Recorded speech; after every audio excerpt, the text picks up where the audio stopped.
guys, and welcome back. So today, guys, we're going to go ahead and wrap up the back to school series. Now, I sure hope you guys have been enjoying this content on my channel, just kind of getting a sneak peek of how our family of 6 prepares for the new school year and so forth.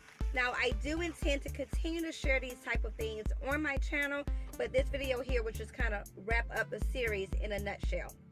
Now, guys, a quick side note. I'm actually waiting on the 4-legged child today, Lola. She's actually getting groomed, and they called me and said that she would be ready in about 15 minutes. Well, I've been sitting here for 20 minutes, and she's still not ready. And this is usually the time of day where I'll take a break, if you will, and I go ahead and record a video to put out on the channel, and so therefore I'm going to record in the mommy cave today. There you have it. Okay, guys, so getting into it. Now, if you are new to my channel, welcome, and thank you so much for clicking on my video. Do be sure to subscribe so that you don't miss any of the content that I share here. Now, guys, I'll start off in the financial aspect of preparing for the school year. Now, we have 4 kids, and it could get quite expensive really fast to put all 4 kids into school. As far as supplies, new clothing, shoes, the girls with their hair, the boys getting their haircuts, so on and so forth. So the way I have always gone about preparing financially for the kids going back into school is at the top of the year, I set a budget for the entire year for all those fixed type of expenses that we have to take care of, as well as variables here and there. So I would, I have always, based on my children's age, determined the amount that I was going to spend to get them back into school. So, for instance, at the top of the year, I will count how many weeks up until my kids are due to go back to school, divide that number up by how much I think I will need to put them back into school, and then that number is then divided per month. Well, how many weeks are in that per month? So, for instance, if I'm thinking that I need, 400 for one kid to put them in. And these are just fictional numbers. I'm not giving out real numbers about you guys. But if I need 400 to put one kid back into school, I will take that 400 divided by however many weeks it is leading up to school from the top of the year.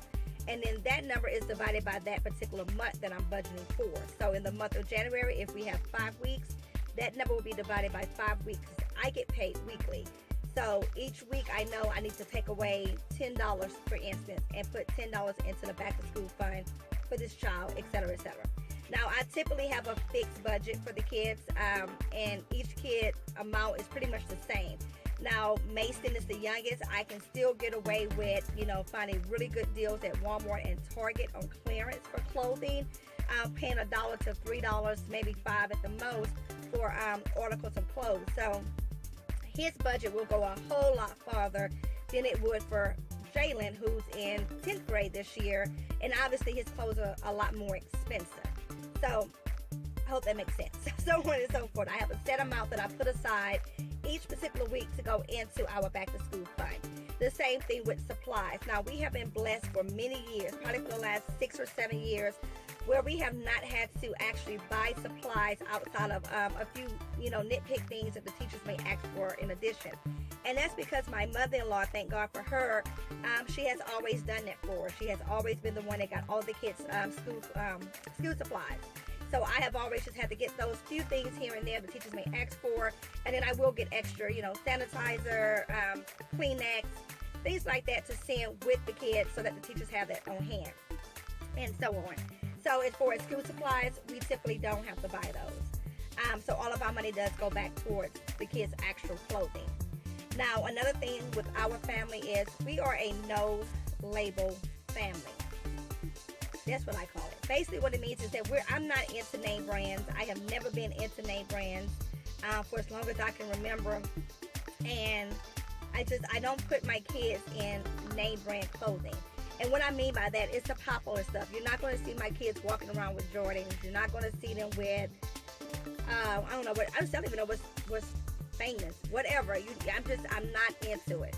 I have been able to get away with for years shopping at Target, Walmart, even JCPenney's. And I know JCPenney's does have labeled type clothes, but their clothing to me is on the same level as, or the same quality as Target and Walmart. You can find really decent things at Target and Walmart that you can compare to JCPenney. So the only time that I do shop JCPenney's is when they have coupons, of course, and when they have great sales going on. Then I will shop them. Otherwise, it's big box stores like Walmart, Target, and of course Ross. I'll shop there, and Marshalls. But we are not mall people. By no means are we mall people. And I intentionally done that from the beginning with my oldest child, because growing up, I knew that if I asked for certain things from my mom, she's a single woman, doing everything by herself. I knew if I asked for certain things, I seen it early on that it was a struggle for her to provide those.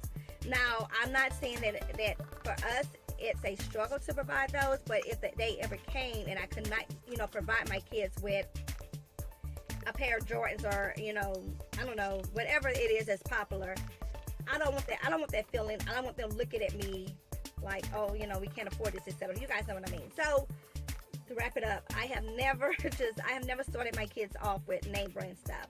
Nothing against it. I know a lot of name brand stuff, it comes down to quality, and that you could buy a really nice piece, a jacket, pair of shoes, what have you, and it lasts for a very long time. I get that. My husband, he does buy name brand stuff. I totally get that. And I do have a few pieces that are name brand. However, that's not my go-to. Put it like that. It's not my go-to. Moving on. And then kids grow fast and they go through stuff. So moving on. Moving on. But I could go on and on about that forever. But moving on. So that's how we prepare financially for the kids. Now, when it comes to setting goals for the year, my kids are getting older, so I have two that are I have one that's in middle school, one that's in high school, so they're definitely able to play sports at school or, band, choir, and what have you. We set them down way before they even got to that level and explained to them that once they got into middle school and into high school, that they were going to be required to find some type of extracurricular activity that the school provided to participate in. I did that for a number of reasons. First, it keeps them busy. It keeps them active. It makes them work harder because they become to like it. They love playing the sports, love being in the choir, the band, whatever it might be. But it makes them work harder in school to do that, so they can, be able to do that. And two, it's cost efficient versus having them playing an extracurricular activity outside of school, football, soccer, what have you. It's going to cost me a lot more to put them in something outside of the school than it will inside school, if that makes sense. So, point blank, they play. If my son want to play basketball, he has to play for the school. I'm not going to put him in an extracurricular basketball team outside of school because it's just going to cost too much. That's the best way I can put it. Now, they do have some activities that the school just don't offer that my kids are interested in that they do participate in outside of school, like gymnastics for the girls, dance for the girls, etc.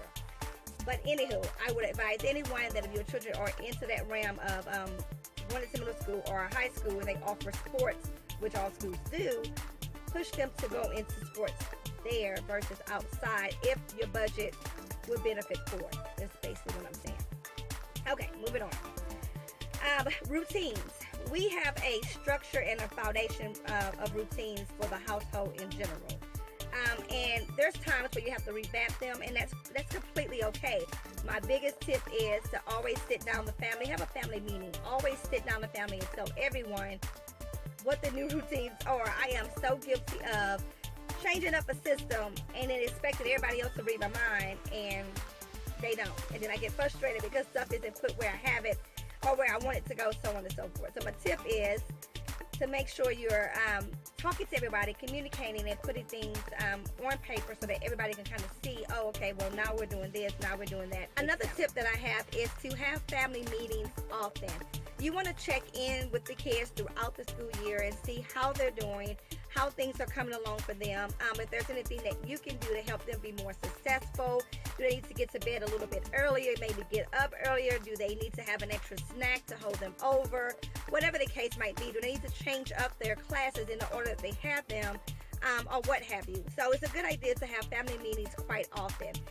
Another good tip that I have for you is making sure you do have an established routine that the kids can follow in your absence. And what I mean by that is, for our family, we are now in the season of life where our oldest son can fend and take care of the little kids if we have to go run up the street. to, run to the store or whatever the case might be. Having routines in place that they know they're supposed to do, they can do that without mom having to be over them or dad be over them, telling them do this, do that, etc. Let your kids be as independent as possible. And moms, I know it is so hard for that. Trust me, with Mason, he's my 5-year-old. There's days I still want to, massage him down with lotion. He lets me sometimes, but not all the time. But I know how hard it is to let them go. But I feel, and I have learned this by being a daycare provider, child care provider, is that we do our kids a disjustice if we're doing literally everything for them. We're not helping them become independent little people. We're not at all. And I think too, we often don't give our kids enough credit for what they can accomplish outside of us. So that's my biggest tip for you guys, is allow your kids to be independent. Allow them to be self-sufficient. Mason is 5, so he's responsible for getting his snack in the morning, making sure his backpack is packed up in the morning. He's responsible for getting himself dressed and so on. Of course, I'm in there with him, and I try to help where I can. And it's just for me to get my mommy fix, if you will. But more so, if I'm dealing with my daycare kids and my son is getting dressed, I know he can handle it himself. He can brush his own teeth, his hair, clean his face, lotion himself up, dress himself, all the 9 yards. He can do everything himself. So let your kids be as independent as possible. Trust me, they will always need you no matter. Okay, guys, so that's pretty much it. That was just a few of the tips that I kind of wanted to share with you guys, just my perspective on things, if you will. I do hope you guys enjoyed this back to school series, enjoyed the content that was shared. I do plan to continue to share this type of content on my channel, guys. I do love to hear from you, so do leave me below in the comments how you guys maintain throughout the school year, how do you organize, get structured, so on and so forth in your household. Thank you guys so much for tuning in. Until next time, guys, I'm out.